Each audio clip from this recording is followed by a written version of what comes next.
How to use an iron. You can fill a steam iron with water, and steam comes out of the holes on the bottom of the iron. The steam is used to get rid of excess wrinkles.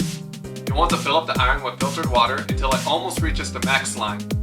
Don't overfill the iron because extra water may leak from the iron while you're using it. If you use regular tap water to fill your iron, over time you're going to need to clean the bottom of the iron because minerals may build up in the holes as the steam comes out.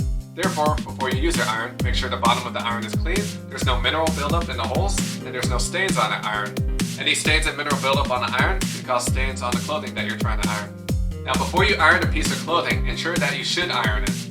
Check any tags on the inside of your clothing to see if there's any warnings about ironing. Before plugging in and using your iron, get familiar with the controls on your iron. Different irons have different layouts, but generally they all have a knob to allow you to control heat of the iron. So ensure you turn this knob to the appropriate and recommended setting depending on whatever fabric you're trying to iron. Also set the amount of steam you want to come out of the iron as you iron. You can use this button to pulse steam to get rid of extra tough wrinkles. You can also use this button to spray water over an area with excessive wrinkles to help iron them out. As you iron, always keep it moving and never leave it in one place for too long, otherwise you'll burn your material. Also move the iron in the direction of the tip. And that's how to use an iron.